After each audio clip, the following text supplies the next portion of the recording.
বেসরকারি শিক্ষকদের বদলি নিয়ে যা জানালো শিক্ষা মন্ত্রণালয়। ভিউয়ার্স, ভিডিওটি না টেনে সম্পূর্ণ ভিডিওটি দেখলে বুঝতে পারবেন যে বেসরকারি শিক্ষকদের বদলি নিয়ে শিক্ষা মন্ত্রণালয় কী জানিয়েছে। ইতিমধ্যে আমরা যেটা জেনেছি, সামাজিক যোগাযোগ মাধ্যমে আমরা দেখেছি যে বেসরকারি শিক্ষকরা কর্মসূচি করবেন যেখানে তাদের বদলি কার্যক্রম না করে, অর্থাৎ ষষ্ঠ গণবিজ্ঞপ্তি যেন কার্যক্রম করতে না পারে।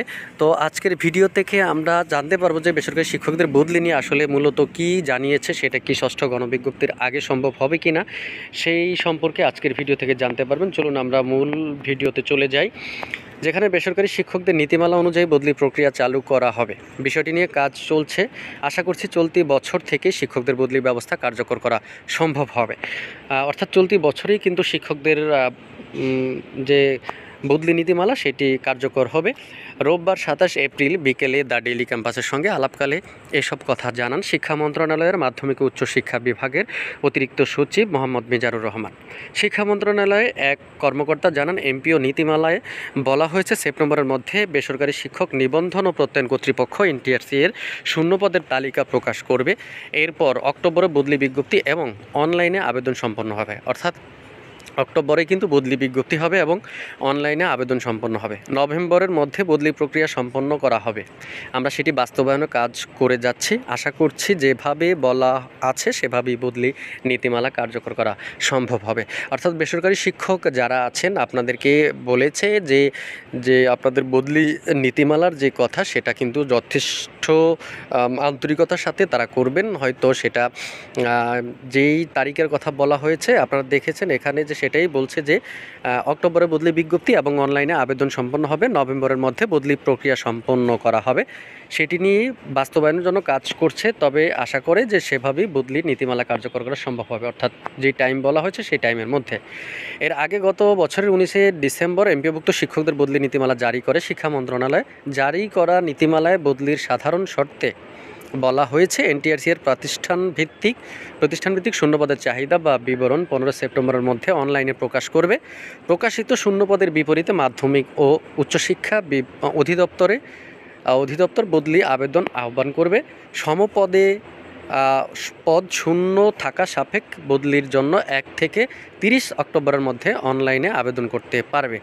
অর্থাৎ 1 থেকে 30 অক্টোবরের মধ্যে অনলাইনে আবেদন করবে। 30 নভেম্বরের মধ্যে বদলির আদেশ জারি হবে এবং 30 ডিসেম্বরের মধ্যে নতুন কর্মস্থলে যোগদান সম্পন্ন হবে। অর্থাৎ এই 30 ডিসেম্বরের মধ্যেই কিন্তু যোগদান সম্পন্ন হবে।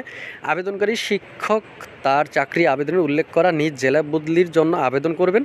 তার নিজ জেলায় যদি শূন্যপদ না থাকে তার নিজ বিভাগের যে কোনো জেলায় শূন্যপদের বিপরীতে বদলির আবেদন করতে পারবেন।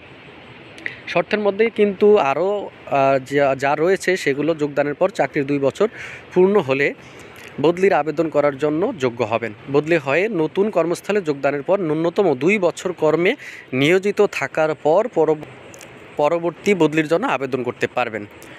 একজন শিক্ষক কর্মজীবনে সর্বোচ্চ 2 বার বদলি হওয়ার সুযোগ পাবেন। তবে একজন শিক্ষক কর্মজীবনে সর্বোচ্চ 3 বার বদলির সুযোগ পাবেন।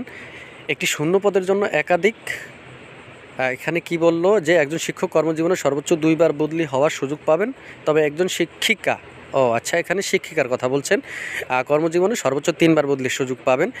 একটি শূন্যপদের জন্য একাধিক আবেদন পাওয়া গেলে জ্যেষ্ঠতা অর্থাৎ নারী ও দূরত্ব বিবেচনায় বদলি অনুমোদন করা হবে। চাকরিতে প্রথম যোগদানের তারিখ থেকে সিনিয়রিটি গণনা করা হবে। একটি পদের জন্য প্রতিযোগী সব আবেদনকারী কর্মস্থল থেকে উপজেলায় হলে তাদের কর্মস্থল উপজেলার কেন্দ্র থেকে কাঙ্ক্ষিত উপজেলার কেন্দ্রের দূরত্ব গণনা করে সবার জন্য প্রযোজ্য করতে হবে। এছাড়া একটি পদের জন্য প্রতিযোগী আবেদনকারী বিভিন্ন উপজেলায় হলে তাদের কর্মস্থল জেলার কেন্দ্র থেকে কাঙ্ক্ষিত জেলার কেন্দ্রের দূরত্ব গণনা করে সবার জন্য প্রযোজ্য করতে হবে। একটি পদের জন্য প্রতিযোগী আবেদনকারী বিভিন্ন জেলার হলে তাদের স্ব জেলার কেন্দ্র থেকে কাঙ্ক্ষিত জেলার কেন্দ্রের দূরত্ব গণনা করতে হবে। আচ্ছা, তো দূরত্ব পরিমাপের জন্য জনপ্রশাসন মন্ত্রণালয় মডেল অনুসরণ করা হবে। অসম্পূর্ণ বা ভুল তথ্য সংবলিত আবেদন বিবেচনযোগ্য হবে না। ইচ্ছাকৃত ভুল প্রমাণিত হলে শাস্তি আরোপ করা হবে। বদলির কার্যক্রম সম্পন্ন হওয়ার পর এনটিআরসি অবশিষ্ট শূন্যপদে নিয়োগের সুপারিশ চূড়ান্ত করবে। তো বদলির সমগ্র প্রক্রিয়া সফটওয়্যারের মাধ্যমে সম্পন্ন হবে। মাওশিট সফটওয়্যার তৈরি ও অনলাইন আবেদন ফরম্যাট নির্ধারণ করবে। অর্থাৎ ফরম্যাটটা কিন্তু অনলাইন আবেদন নির্ধারণ করবে। বদলিকৃত শিক্ষকের ইন্ডেক্স আগের প্রতিষ্ঠান থেকে বদলিকৃত প্রতিষ্ঠানে অনলাইনে ট্রান্সফার করা হবে। বদলিকৃত শিক্ষকের এমপি ও অন্যান্য আর্থিক সুবিধাদি এবং জ্যেষ্ঠতার ধারাবাহিকতা পূর্বত বজায় থাকবে। আদেশ জারি 10 দিনের মধ্যে সংশ্লিষ্ট শিক্ষা প্রতিষ্ঠানের প্রধান বদলি হওয়া শিক্ষকদের অবমুক্তি নিশ্চিত করবেন। অবমুক্ত হওয়ার পরবর্তী 10 দিনের মধ্যে নতুন কর্মস্থলে যোগদান করতে পারবেন। সংশ্লিষ্ট প্রতিষ্ঠানের প্রধান যোগদানের তথ্য এনটিআরসির চেয়ারম্যান ও মাওসী অধিদপ্তরের মহাপরিচালককে অনলাইনে অবহিত করবেন।